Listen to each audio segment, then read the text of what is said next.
Alors je vais vous parler de la spiritualité de maison et de porte. La spiritualité des maisons et des portes.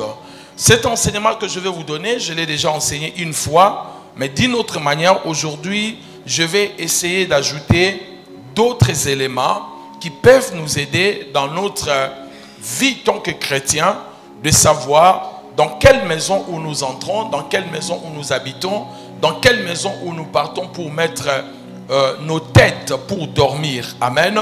Donc je vais partager avec vous cet enseignement qui va nous aider dans le jour qui arrive. Deuxièmement, pourquoi je vous donne cet enseignement?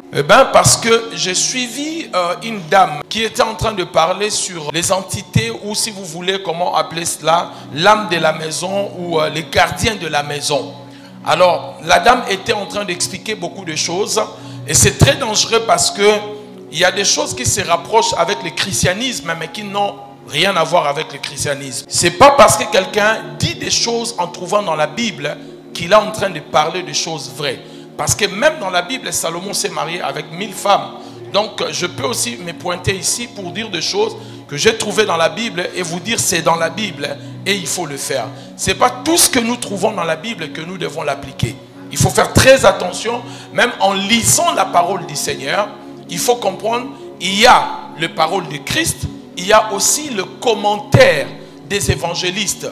Il y a des endroits où vous entendez que ce n'est pas ni l'apôtre qui est en train de parler, c'est peut-être Luc le médecin qui dit que nous étions où nous arrivâmes. Donc il dit que nous tous nous sommes arrivés dans cet endroit-là et il donne certaines précisions.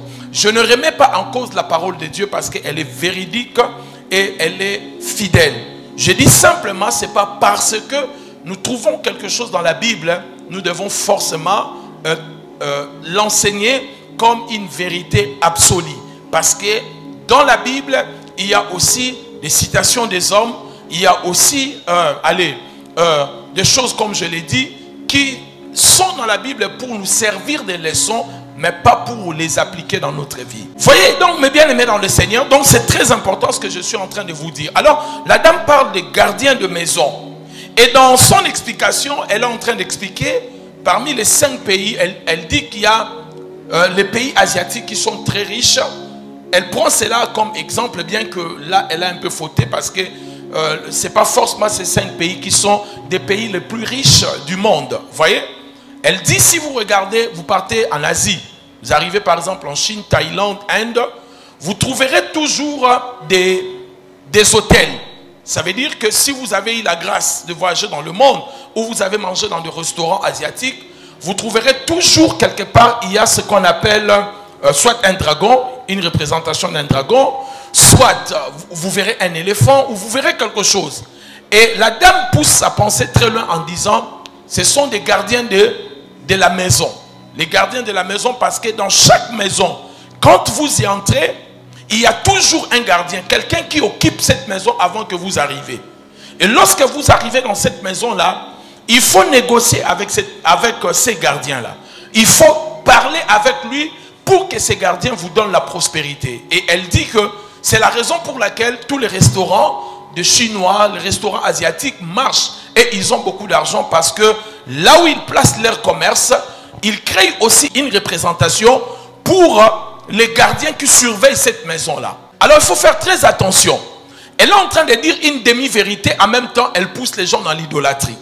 Les dangers de cet enseignement, ça vous pousse à l'idolâtrie dans la construction des hôtels physiques de représentation des entités pour dire que comme je suis là, dans cet endroit, il y a eu des entités ou des esprits qui contrôlent cette maison. Ça, c'est une vérité parce que les gens qui ont habité ici avant moi ont laissé de force. Et comme moi, je viens habiter ou je viens établir mon commerce ou l'église ou une affaire ou ma famille dans cet endroit-là, je dois faire très attention parce que si je ne prie pas pour l'endroit, si je ne fais pas des services spirituels pour cet endroit-là, les esprits qui habitaient avant, qui ont accompagné la personne ou le locataire, le prédécesseur, le locataire précédent, peuvent commencer à me combattre. C'est pour cela, nous avons développé cet esprit-là lorsque nous déménageons. Nous cherchons d'abord le pasteur pour venir prier pour l'endroit. Pourquoi nous le faisons? Parce que nous voulons consacrer cet endroit. Parce que nous voulons que les forces qui habitaient avant soient délogées et laissent la liberté à ces nouveaux locataires de ne pas vivre de problèmes. Alors, vous devez faire très attention, troisièmement, parce que si vous suivez cet enseignement, vous risquez de commencer à négocier avec les esprits. Quand vous arrivez quelque part, dans un territoire, vous négociez avec les esprits. Quand vous arrivez dans une parcelle, parce que c'est ce que la dame dit, quand vous arrivez, il faut parler au gardien de l'hôtel, de la maison, qui est invisible, les gardiens qu'on ne voit pas. Vous parlez, je suis venu dans cette maison, je n'ai pas de problème, je veux que les gardiens de cette maison me donnent le bonheur, me donnent la prospérité, et ces gardiens-là vont vous répondre. Et vous pouvez même créer une représentation pour que les gardiens en question puissent avoir son coin, et que toi aussi tu puisses avoir son coin, parce que si tu les déloges, il peut te combattre et te créer des problèmes dans ton commerce, dans ta maison, ou là où tu habites, ou dans l'église, peu importe, là où toi tu viens d'être logé. Voyez, ça devient très dangereux, parce que pour moi, tant que pasteur, je ne peux pas négocier avec Satan, parce qu'il n'y a pas de match nul. Je ne viens pas pour dire à Satan, toi prends la place ici, laisse-moi la place ici.